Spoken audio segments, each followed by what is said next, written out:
Oh boy, I am, for the first time this season, actually nervous about a game. So you guys, week 8, Bucs against Ravens. For some reason, we are a 1.5 point favorite. How, I don't know. This is going to be the hardest test this season for us, as just to get a win. This is one of those games where you just want to win. You don't care about 3 points, 2 points, or 1 point. We just want to win. Just win the game. Now, we know the Ravens offense, especially the main target, which is Lamar Jackson, who is giving you about 13, almost 1,400 yards, 6 interceptions. Now, the 1,397 yards is low because, obviously, Lamar Jackson don't throw every play, and even when he snaps the ball, he's going to run it, chances are. So it's always a 50-50 throw it or running. And the Ravens are a running team, so he doesn't have to rely on his arm strength. But another thing that we need to do to beat the Ravens is not have any negative plays, such as false starts or holding. Donovan Smith again. The Baltimore Ravens, their offense, they like to start fast. They like to start fast, jump down your throat, make your offense one-dimensional. But the problem with that is, though, they can't hold leads. Prime example is the Miami Dolphin game, when they just gave it that big lead and they just couldn't do anything.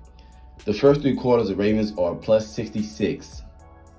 And then the fourth quarter alone, they're minus 46. So we can keep this game close and just come out and just really grind them down in the fourth quarter. That's going to be our key to victory. Now, here's the problem. Here's what it all comes down to. We are last in the league in rushing. And if you watch any game, you know that. Leonard Fournette has been a bust.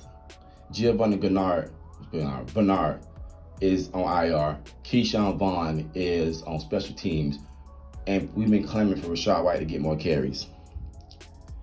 So since we're last in the league in rushing, that means Brady's going to throw the ball probably 50 times, which is cool. Now we can get some receivers involved, but the Ravens are number 1 in takeaways. So now Brady's going to have to play very cautious almost every down to a fault and be way too careful, which can be dangerous. The person I want to highlight here is Deshaun Jackson. We know what he can do. He averaged 22 yards a catch last season with the Rams.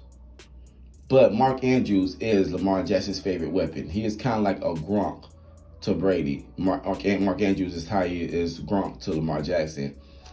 And even though the Ravens are a running team, Mark Andrews is probably the number 2 or 3 receiver in the NFL right now.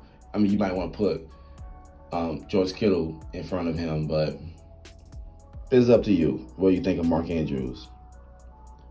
But another issue that we could potentially have is the Ravens are a beast on special teams. They are number 1 in the NFL in returns. And our two best coverage on special team players, KJ Britt and Carlton Davis, are injured. So we can control the special teams. We can somewhat contain Lamar Jackson. And I'm getting flashbacks to watch Lamar Jackson. I was kind of like with Michael Vick when we played the Falcons and we had Michael Vick was going against us. The only person I felt that could stop Michael Vick in the 02, 03, whatever, was Simeon Rice. I don't think nobody else, no, not 02, 03, that was Super Bowl year. Was Vick playing the Super Bowl year? I would say 04. Simeon Rice was the only person that I felt could stop Michael Vick from going, doing Michael Vick things. But we can beat this team. Their defense is not that great, so we have to take advantage of it. But our running game has got to give us something on the run game. Leonard Fournette, give us something, please. You become the receiver now more than a running back. But we need you to be a bruising downhill running back. I don't know if you're still out of shape, but we need you to give us something. All right, guys, this is the video. I will come on later or tomorrow, share my thoughts about the game. So I'll talk to you guys later.